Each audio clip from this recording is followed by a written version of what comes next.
শোনো, মনোযোগ সহকারে শোনো। ফাউযু বিল্লাহি মিনাশ শাইতানির রাজিম। বিসমিল্লাহির রহমানির রহিম। বুখারী শরীফের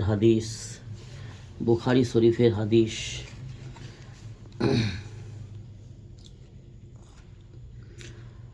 হযরত ইবনে আব্বাস রাদিয়াল্লাহু তাআলা আনহু হইতে বর্ণিত আছে যে রাসূল পাক সাল্লাল্লাহু আলাইহি ওয়াসাল্লাম রাত্রে যখন তাহাজ্জুদের জন্য উঠিতেন তখন এই দোয়া পড়িতেন।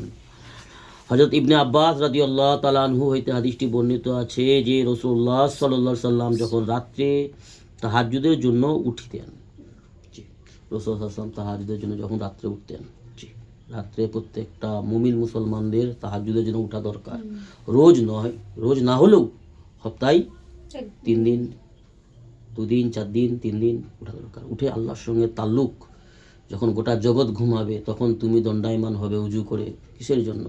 কাউকে দেখানোর জন্য তো নয়, কেউ তো দেখছেই না, দেখছে শুধুমাত্র আল্লাহ রব্বুল আলামিন এবং আল্লাহর ফেরেশতারা এবং আশেপাশে যারা অনেক রকমের মখলুক রয়েছে যেগুলোকে দেখা যায় না, আমরা দেখতে পাই না, কিন্তু আল্লাহ সমস্ত জিনিসকে দেখতে পাই।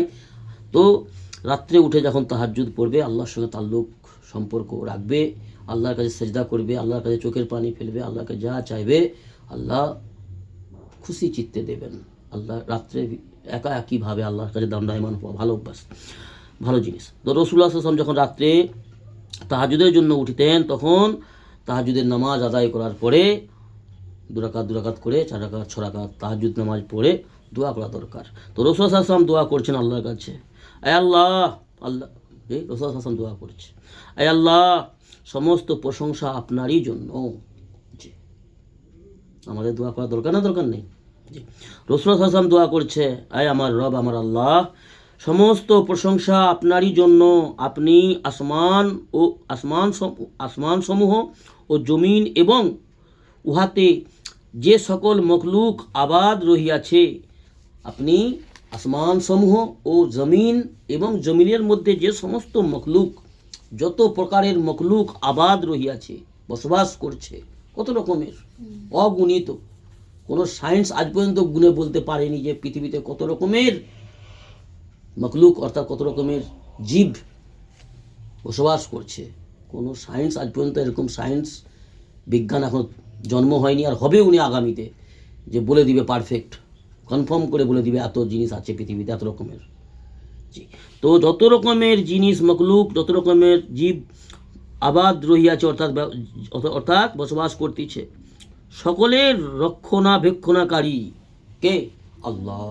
সমস্ত মখলুকের রক্ষণাবেক্ষণাকারী, সকলকে রক্ষা করছেন, খাওয়াচ্ছেন, জীবিত রেখেছেন, সুস্থ রেখেছেন, আবার মদও দিচ্ছেন, আবার নতুন করে অনেককে উৎপন্ন করছেন, জন্ম দিচ্ছেন, বিভিন্ন রকম নিত্য নতুন কত জিনিস আমরা ছোটোবেলায় যেগুলো দেখেছিলাম, বিভিন্ন রকমের মাছ, বিভিন্ন রকমের পোকা, বিভিন্ন রকমের জিনিস, বিভিন্ন রকমের মখলুক দেখেছিলাম বাচ্চাবেলায়, সে সমস্ত জিনিস আজকে আমরা দেখতে পাই না। সে সমস্ত বিলুপ্ত হয়ে গেছে, আমাদের এলাকা থেকে অন্যান্য এলাকায় চলে গেছে। জি, আবার নতুন কিছু যেগুলো অন্য এলাকায় ছিল, যেগুলো আজকের দিনে আমরা দেখতে পাচ্ছি, নিত্য নতুন অনেক জিনিস, অনেক পোকা মাকড়, ছোটো ছোটো বড় বড় বিভিন্ন রকম জিনিস আমাদের এলাকায় দেখতে পাচ্ছি। তো আল্লাহ রব্বুল আলামিন তার নিজামকে এইভাবে চালাচ্ছে। জি, সমস্ত মখলুকের রক্ষণাবেক্ষণকারী, সমস্ত প্রশংসা আপনারই জন্য। নবীজি দোয়া করতেছে, সমস্ত প্রশংসা আপনারই জন্য, জমিন আসমান ও উহার মধ্যে অবস্থিত সকল মখলুকের উপর আপনারই রাজত্ব। সমস্ত সৃষ্টির উপর, সমস্ত সৃষ্টি জগতে যত মখলুক আছে, সমস্ত জিনিসের উপর রাজত্ব, বাদশাহী একমাত্র আল্লাহ তোমারই। সমস্ত প্রশংসা আপনারই জন্য, আপনি জমিন আসমানের আলো দানকারী। সমস্ত প্রশংসা আপনারই আল্লাহ, আপনি জমিন ও আসমানকে আলো দান করেন। জি, আলোকৃত করে দেন। আবার সমস্ত প্রশংসা আপনারই জন্য, আপনি জমিন ও আসমানের বাদশাহ। সমস্ত প্রশংসা আপনারই জন্য, প্রকৃত অস্তিত্ব আপনারই। প্রকৃত অস্তিত্ব শুধুমাত্র আপনারই। আপনিই কায়েম থাকবেন, আপনিই বাকি থাকবেন। বাকি সমস্ত সৃষ্টি জগৎকে, সমস্ত মখলুককে মওত আসবে, কেউ চিরস্থায়ী নয়, সব ক্ষণস্থায়ী, আল্লাহ চিরস্থায়ী।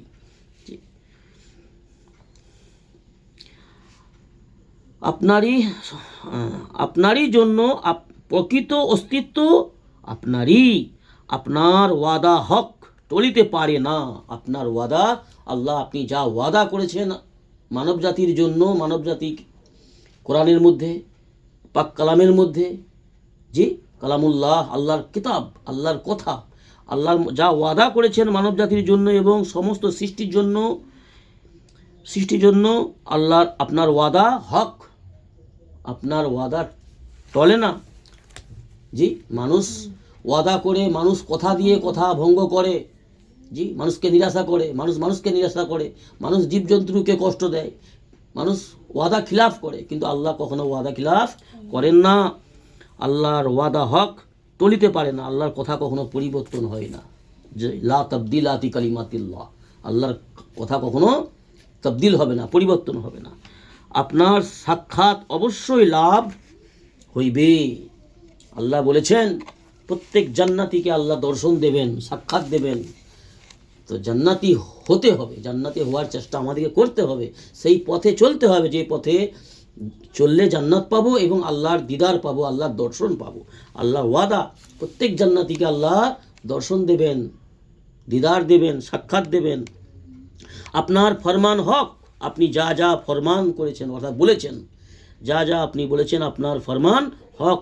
জান্নাতের অস্তিত্ব হক, জান্নাত হক। আল্লাহ বলেছেন জান্নাতের ব্যবস্থা করে রেখেছেন মুমিন মুসলমান বান্দাবান্দিদের জন্য, হক জান্নাত আছেন। জাহান্নামের অস্তিত্ব হক, নাফরমানদের জন্য, জালিমদের জন্য, আজলামদের জন্য, যারা বড় জালিম আজলাম, নাফরমানদের জন্য জাহান্নামের ব্যবস্থা আল্লাহ করে রেখেছে। জাহান্নাম হক। জি আজ বুঝে আসেনি, আজ দেখতে পাইনি, যার জন্য আমরা বুঝতে পারিনি, বা অনেকে বিশ্বাস করে, অনেকে বিশ্বাস করেনি। কাল যারা বিশ্বাস করে তারাও দেখবে, আর যারা বিশ্বাস করেনি তারাও দেখবে জাহান্নাম। কিন্তু জাহান্নাম থেকে বাঁচবে যারা বিশ্বাসীগণ, আল্লাহর সাজদাকারী বান্দাবান্দি, ফরমাবরদার বান্দাবান্দি, জাহান্নাম থেকে বাঁচবে। কিন্তু নাফরমানরা, জালিমরা, মুনাফিকরা, আজলামরা, কাফির মুশরিকরা জাহান্নাম তো দেখবে এবং জাহান্নামে চিরস্থায়ী থাকবে। জাহান্নাম হক। তারপরে কি বলছে? সমস্ত নবী আলাইহিমুসসালামের আগমন সত্য। সমস্ত যত নবীগণের ব্যাপারে কোরআনে আছে 25 জন নবীর কথা, এবং হাদিসের মধ্যে অনেক নবীর কথা আছে। 1.25 লাখ নবী এসেছে পয়গম্বর মানুষকে সৎ হক পথ, ন্যায় পথ দেখাবার জন্য পথদর্শনকারী হিসাবে আল্লাহ পাঠিয়েছিলেন অনেক নবীগণকে। সমস্ত নবীগণের আগমন সত্য, এসেছে তারা, কিন্তু আমরা দেখিনি, আমরা কেতাবে শুনি, আমরা ঈমান আনয়ন করেছি, আমি মানি, আমরা মানি। এটাই মুমিন মুসলমানদের পরিচয়, যারা মানবে। জি তারপরে কি বলছেন? হযরত মুহাম্মদ সাল্লাল্লাহু আলাইহি ওয়াসাল্লাম সত্য রসুল, আখেরি রসুল, জি খাতুমুন নবী, ইমামুল আম্বিয়া, সমস্ত নবীদেরও নবী, সমস্ত সৃষ্টি জগতের নবী রসুল সাল্লাল্লাহু আলাইহি ওয়াসাল্লাম। কিয়ামত অবশ্যই আসিবে। সব দোয়া চলছে, রোজা সব দোয়া করতেছে তাহাজ্জুদে। কিয়ামত অবশ্যই আসিবে, অর্থাৎ সমগ্র সৃষ্টি জগৎকে মওতের সাল চাঁকতে হবে এবং হিসাব কিতাবের ময়দান কায়েম হবে। যে কিয়ামত অবশ্যই আসিবে, দুনিয়া একদিন ধ্বংস হবে, কিচ্ছু থাকবে না, সবকে সব জি খতম করবে আল্লাহ। কিয়ামত অবশ্যই আসিবে।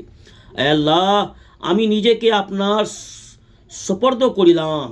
রাসূল বলছে আমাদেরও বলা দরকার, এটা করা দরকার। আল্লাহর কাছে আত্মসমর্পণ করা, আল্লাহর কাছে সুপর্দ করে দেওয়া। জি তারপরে রাসূল কি বলছেন? আমি আপনাকে অন্তর দ্বারা মানিলাম। আমি আমার অন্তরের অন্তঃস্থল থেকে আল্লাহ, তোমাকে আমি আল্লাহ স্বীকার করলাম, রব স্বীকার করিলাম। আপনারই উপর ভরসা করিব, আপনারই উপর ভরসা করিলাম। আপনি আমাকে নাজাত দেবেন, মুসিবত থেকে বাঁচাবেন, সমস্ত রকমের পেরেশানি, বালা মুসিবত থেকে, বিমারি থেকে, অপমানিত লাঞ্ছিত হওয়া থেকে, নাকাম হওয়া থেকে আপনি হেফাজত করবেন। এই বিশ্বাস আল্লাহর উপরে রাখা, ইজ্জতের রিজিক দেবেন, এই বিশ্বাস আল্লাহর উপরে রাখতে হবে।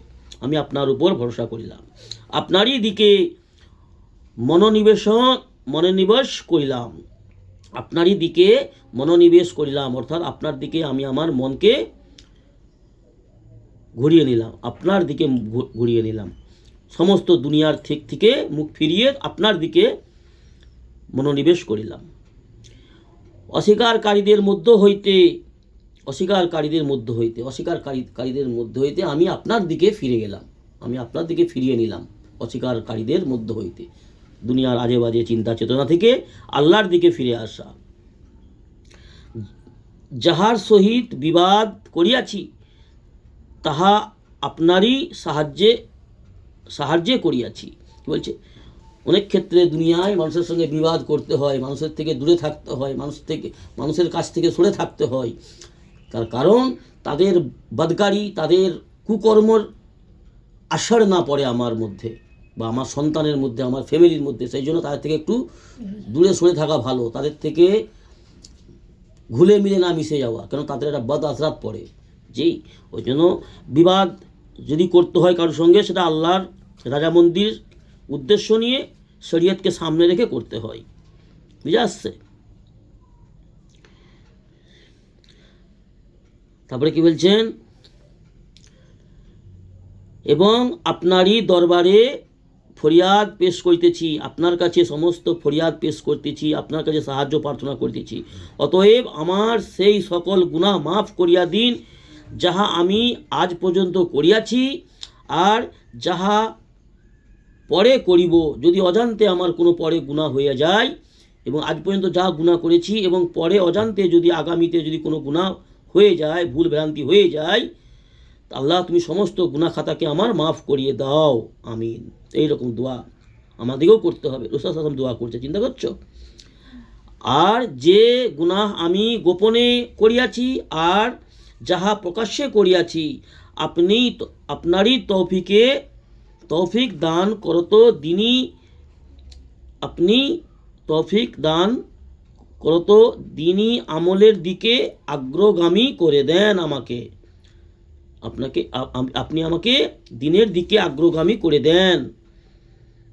যা প্রকাশ্যে ও গোপনে গুনাহ করেছি আপনার কাছেই আমি ক্ষমা প্রার্থী হচ্ছি, আপনি ক্ষমা করে দিন। আপনি তৌফিক ছিনাইয়া লইয়া পশ্চাৎগামী করেন, আপনি মানুষকে তৌফিক ছিনাইয়া পশ্চাৎবাদী করেন। আপনি ব্যতীত কোনো মাবুদ নাই যে আমাদেরকে নেক কাজ করার শক্তি দিবে এবং বদ কাজ হইতে বাঁচার শক্তি একমাত্র আল্লাহ তাআলার পক্ষ হইতেই হয়। নেক কাজ করার আগ্রহ এবং নেক কাজ করার তৌফিক আল্লাহর তরফ থেকেই হয়। এবং আমাদের যদি চিন্তা চেতনা, আমরা যদি শয়তানি খেয়ালে থাকি, যদি আমরা আল্লাহর ব্যাপারে চিন্তা চেতনা, আখিরাতের ব্যাপারে চিন্তা চেতনা না করি, আমরা যদি নিজের ক্ষতি নিজে করতে চাই, তো আল্লাহ পাক আমাদেরকে ভুল পথেই, ভ্রান্তির পথেই চালিয়ে দেয়। তো আমাদেরকে আল্লাহ কি দিয়েছে? এখতিয়ার দিয়েছে। বুখারী শরীফের হাদিস পড়া হলো এতক্ষণ ধরে। এখতিয়ার, চেষ্টা প্রচেষ্টা, চিন্তা ভাবনা করার, ভালো মন্দ কোনটা সহি কোনটা গলত, এবং সহির দিকে চলবো, হকের দিকে চলবো, হককে নেবো, ভালো কিছু নেবো, ভালো কিছু শুনবো, ভালো কিছু শিখবো, ভালো কিছু করব। এই চিন্তা চেতনা যার মধ্যে থাকে, মন্দ কিছু ছেড়ে দেবো, মন্দ গুণ ছেড়ে দেবো, নোংরা পথ ছেড়ে দেবো, চুরির পথ, মিথ্যা কথা, হারাম রোজগার এবং হারাম পন্থা, হারাম পথ ছেড়ে দেবো, জাহান্নামের পথ পরিত্যাগ করে জান্নাতের পথে আসব। এরকম চিন্তা চেতনা যদি আমাদের মধ্যে থাকে, কোনো মানব জাতির মধ্যে যদি থাকে, আল্লাহর কাছে সাহায্য প্রার্থনা করে, আল্লাহর কাছে কান্নাকাটি করে, আল্লাহর কাছে সাহায্য চাইলে, আল্লাহ অবশ্যই আল্লাহ রহমানুর রহিম, আল্লাহ সেই বান্দাবান্দিকে অবশ্যই হেদায়েতের পথে আসার তৌফিক দেবেন। আর যদি কেউ ইচ্ছাকৃতভাবে, খেয়াল খুশিভাবে শয়তানের অসহায়, শয়তানের পথে চলতে চায়, তো আল্লাহ কাউকে জোর করে হেদায়েত দেবেন না। আল্লাহ তাকে ভ্রান্তির মধ্যেই রেখে দেবেন, গুমরাহির মধ্যেই রেখে দেবেন। তাকে সে নিজের মনমানির কারণে, গাফলতির কারণে জাহান্নামী হবে। অর্থাৎ এতে আল্লাহর কোনো দোষ নেই, আমাদেরই দোষ। এবার আমাদেরকে সেই চিন্তা চেতনা নিয়ে চলতে হবে, বেশি দিন ইসলামের ব্যাপারে চিন্তা চেতনা করা। আল্লাহ আমাদের তৌফিক দান করুন, আল্লাহুম্মা আমিন।